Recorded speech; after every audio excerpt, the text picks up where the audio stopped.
This week on the Anxiety Slayer podcast, we're exploring all of the ways we can unknowingly fuel our anxiety, the things that we do that build anxiety beneath our level of awareness. It rumbles and we push on until it builds to the point where we can't ignore it anymore. And by then, we usually feel awful. Welcome, Ananga. Hey, Shan. Oh my goodness, I'm grateful that we're talking about this because I've busted myself this week forgetting to do some of the things that I know to do to look after myself, and anxiety just kind of reared its head. And so we can dig into some of what goes on and some of the things that we can do to make it better. Yeah, we all need reminding that it can happen and we get out of balance. Something kind of sidelines our awareness. That's usually what it is. Something takes our attention and we're not as on it with our self-care or even our usual outlook, our narratives. Things can just shift a bit beneath the surface of our awareness. And then we can find ourselves feeling really off. And usually what we then do is think, oh no, I'm having an anxiety episode. You know, what else is happening to me or what's wrong with me? But normally it just means we've slid out of balance and we need to help ourselves get back. I noticed that shallow breathing is a big one for me. Mm-hmm. I'm not breathing from my belly. That's not a good thing. to catch yourself and be like, oh, come on, breathe. Let's get back into the awareness of the importance of a really full breath as often as possible versus that space where you go to when stress kicks in and it gets really shallow and it's just coming from your chest. Yeah, and we can do that for a long time before we notice. So what do you do to notice and adjust that? Get right to the long exhale. And just remind yourself and practice the long exhale breathing. Yeah, immediately.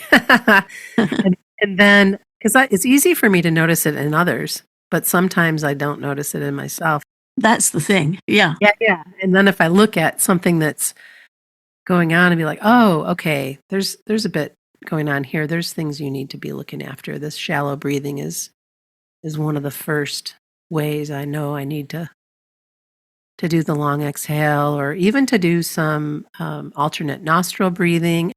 What interests me, not in a, hey, that's interesting and good, but in a in a not so helpful ways, how we can become blind to these things. You know, we stop noticing our breathing, or, you know, even we might stick a note up on a mirror somewhere or a notice board and say, hey, remember to breathe. But after a while, we don't see it. It's like that hiding in plain sight thing that can happen to us. So sometimes we need to refresh Totally. our reminding system to make sure things are catching our attention. And it could even be something daft like putting a note on the kettle or setting a reminder on your phone just while you get back in the habit again. But we need to practice checking in and noticing. Because it's really easy. You do the long exhale one day and it's like, oh, that really helped. And then 3 days can go by before we remember, if we're preoccupied, if there's stuff coming at us that's taking our attention and we're challenged in our usual care routine. So sometimes we need to refresh our reminders. And to even schedule a breathing practice, because if it's just for 30 seconds, if you focus on a regular breathing practice, then you're not going to be in that space of shallow breathing for very long, because you know what it is to do that proper breath. The other thing that I notice how I can fuel anxiety without realizing it is taking on too much responsibility for others. Just taking on, and not necessarily that I'm even being asked to do it.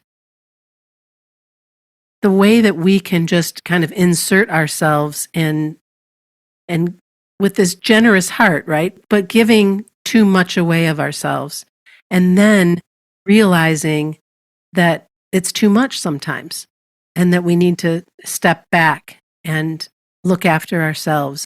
Because when we take on too much responsibility for others, often we fall to the wayside, the things that we need individually. And so I'm not saying not to take care of others and to do things for others, of course, but check in and see if you're giving too much of yourself away. It's a fine line between offering support and feeling spread too thin, isn't it? It is. And it's another thing that can kind of creep in, and then we can find ourselves becoming irritated, overwhelmed, possibly even resentful, and just feeling like we're not getting enough space or our needs aren't being met. I guess it all comes from sliding out of balance, doesn't it? Does. And that's when we do things like we forget to eat. Yeah. Or we get caught up in working really long hours. We might be in a project that we're enjoying, or we might be in a project that we're not enjoying so much, but we're but we're working super long hours. And this time of the year in the States, we're doing tax preparation on top of our work, on top of all of the other things that we do, and sometimes that can be a bit much or feel like a bit much. And to just be aware of the way some of this stuff slides in. Yeah, and it can come in different ways, can't it? Like you're talking about working long hours, forgetting to eat. Sometimes we're immersed in something. We kind of go into a flow state. And I used to have this when I was making the music for our guided relaxations, because I would work in a studio in an outside building. So I had to be really careful to take breaks to go and eat and drink. But I'd often leave it a bit too long because I'd be working on a particular thing and I'd think, oh, another 20 minutes and I'll be finished up with this. And that 20 would be 40 or an hour. And then I'd stand up and think, oh, I'm really hungry. So sometimes it happens when we're feeling creative and we're immersed. Sometimes if it's something like a tax return or a project, we just want to get it done. And we think, okay, I'll just get this done and behind me. And the time can go over. But whatever it is, if our nervous system's under duress and we're living with anxiety, we need to eat regularly and not just dry snacks. We need warm, nourishing, regular meals. And that requires a little bit of planning and organization, but we're so much better for it. That's so true. You don't want to be in a space where you haven't planned for it, because then not only are you forgetting to eat, but then when you do eat, you're not offering anything nutritious for your mind and body. Yeah, if we're distracted, by negative news. You also mentioned doom scrolling. Recently, we were talking about that. We just get caught in, I'm just going to check. We want things to be okay. We check things, we get caught, we go down the rabbit hole. And that feeds our anxiety, and we're not doing the things that help us feel balanced and calm. There's a need there to kind of zoom out and slow down. And it's not easy because anxiety makes the mind rush. We feel rushed, we feel harassed, we feel overwhelmed, we might feel irritable. So it's not always easy to slow down and take stock, but that is what helps. I know a couple weeks ago we were talking a little bit about the US elections and the outcome and all of that, and how for some people that caused a lot of stress and anxiety. And that was a point when I decided to take a complete break from the media and very little social media, and just give myself kind of a cocoon to not be in that space of doom scrolling and reading what people have to say and their opinions and so forth. And then when the new president took office, I started paying attention more. It's almost impossible not to, with how much has been coming at us in the US. So what I realize is that I need to do my part as a citizen, but I also need to go back to the boundaries that I set and really look after my mind and look after myself, and not get caught up in the fear and the worry of what's happening in our country right now. Yeah, that's the balance. And I think often, when we're talking about fueling our anxiety without realizing it, or anxiety escalating beneath the surface of our awareness, this is how it happens. I've got this thing that's helping me at the moment. It's a little cube timer, and it's got 5 minutes, 10 minutes, 30 minutes, and an hour. You just flip it on its side with the number up of the time you want, and it's silent. It was to stop me using my phone and picking my phone up as a timer, because sometimes I'd pick it up and go on Instagram or look at something. So I wanted to come away from my phone as much as possible. So it's this little flip timer, and I just flip it over, and it's like, okay, I'm going to read for 10 minutes, then I'm going to go step outside, get some air. Okay, I'm going to meditate for 30 minutes, and I'll flip it over and sit, or sometimes I'll meditate for an hour. I find it really helpful just to set that intention and flip it over without the risk of thinking I'm going to set a timer on my phone and not doing that, and finding that 30 minutes later I've been looking at Instagram instead of reading or whatever I intended to do. I'm finding that really helpful. You mentioned getting outside, taking a break, and that's something that is also incredibly important.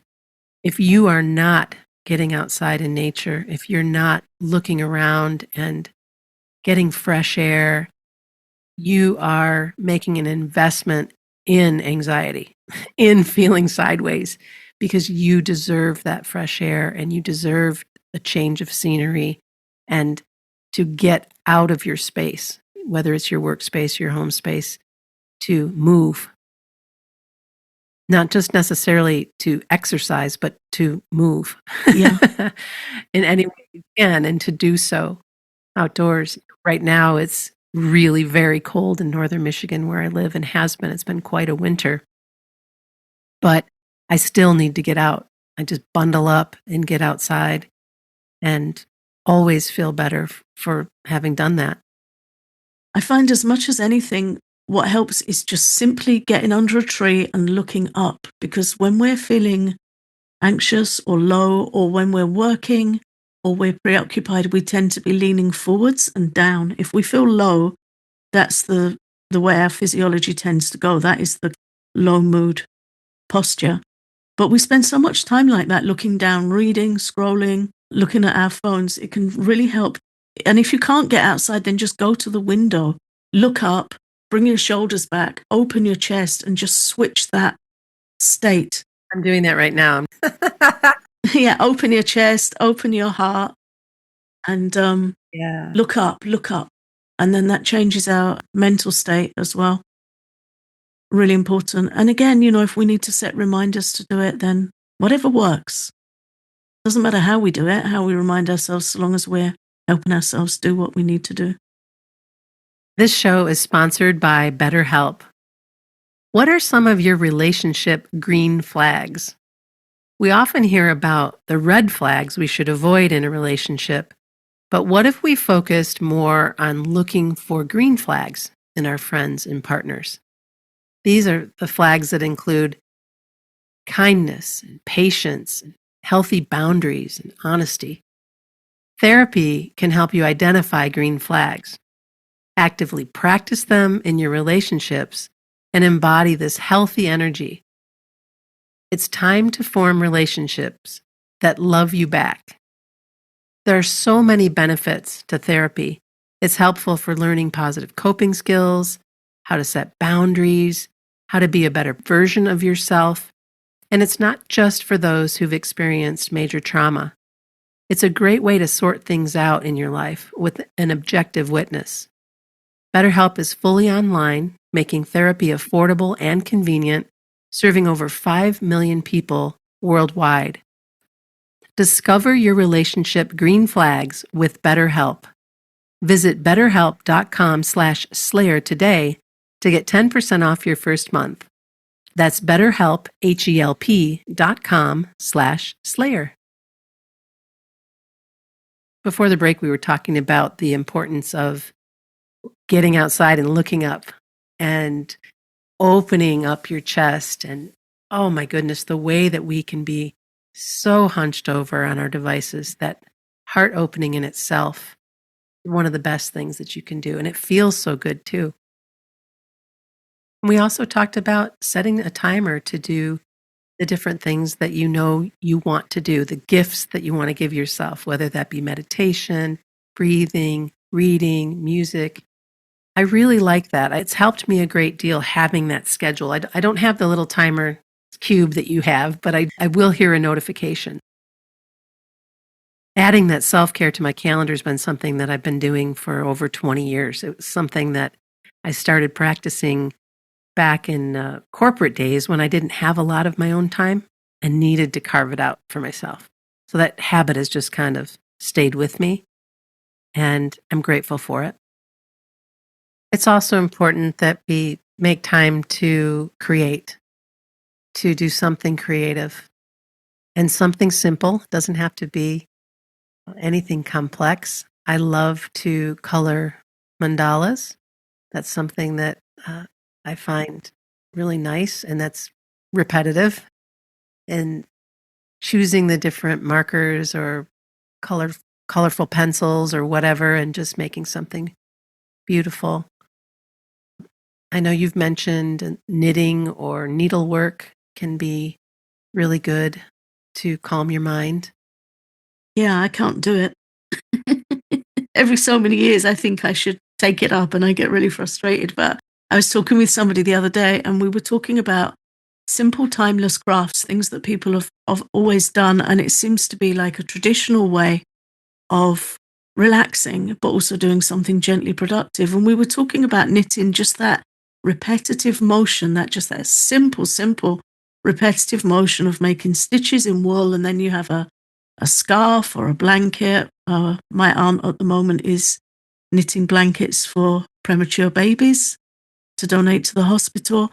And it's a really sweet thing to do. And it seems a lot of people go for those kinds of crafts for that simple repetition that gives our brain a break. But again, personal, whatever works for you.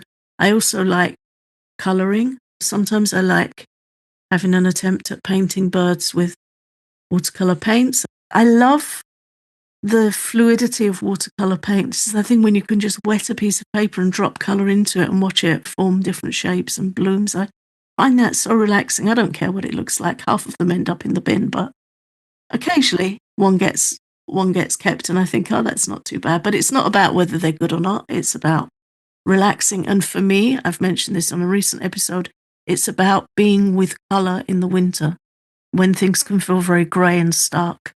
It really helps me to look at colouring in, coloured pencils, or the colour of paints on paper. It just brings that variety of tones to the mind, which I find really helpful.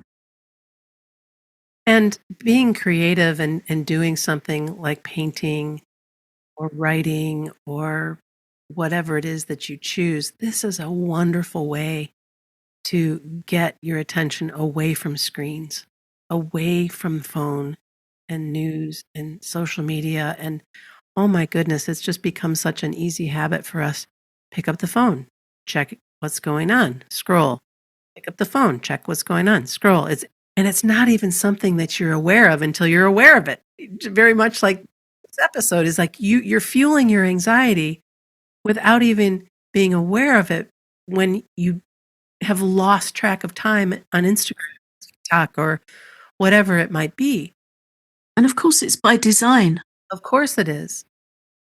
And I resent that. I don't like it. I don't like that things are designed to take my attention away from beautiful things. Mm. The other thing that I like to do to remain creative is I like to cook new recipes. I like to learn. I love watching cooking videos and learning different ways to make different foods and trying out a new recipe. And I just love it. It's something that really brings me a lot of joy. And if I'm feeling kind of low, I can find that new recipe and start making it while listening to some good music. And it's something new. It's still creative as well as nourishing. So it kind of ticks all the boxes. Yeah, what we want is positive immersion, isn't it? Rather than passive negative immersion, which is what we do when we scroll and look at the news. It's passive and it's negative. And it just really leaches into us and affects our mental well-being. But what you're sharing is positive, active immersion. You're doing something you've chosen to do and you know why you like it. It's a completely different experience for our mind and nervous system. And I was talking about deleting Instagram from my phone, and I found I was still reaching for it sometimes, like habitually, and I wasn't too happy about that. And then I was thinking, okay, let me set my phone up differently so that if I do pick the thing up, it's got lined up good stuff. So now I've got on my home screen Audible, a podcast app that I use to listen to positive episodes.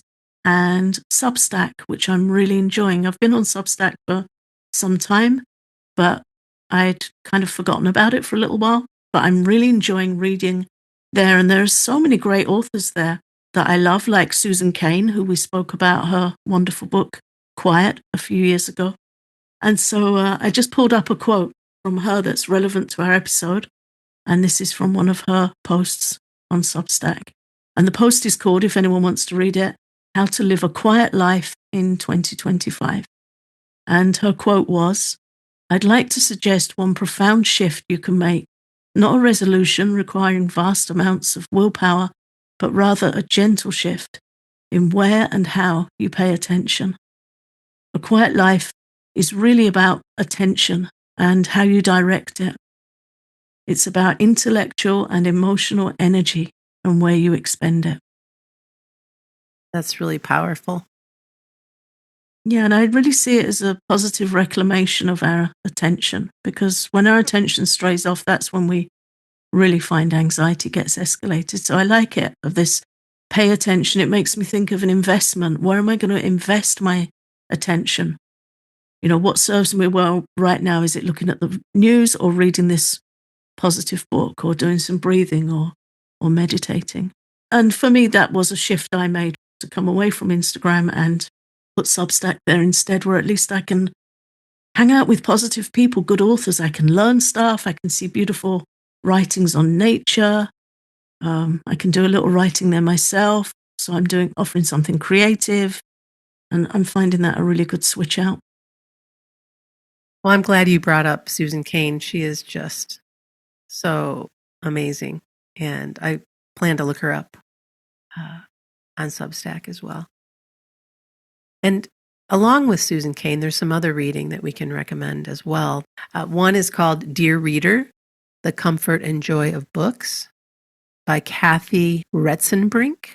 And Kathy says, reading is such an important part of how I manage my mental health, but it goes with also retreating from the world. I get in the bath with a book and just step off the mad treadmill of modern life for a bit. And then, of course, there's Enchantment by Catherine May. And the book is called Enchantment, Reawakening Wonder in an Exhausted Age. And I just love her writing too. Yeah, beautiful writer. Also on Substack, and she also has a podcast called How We Live Now. I don't know if it's current, but you can listen to old episodes from COVID times, and she interviews some amazing people. She's got a beautiful voice, spoken voice, as well as her writing voice. Very nice to listen to.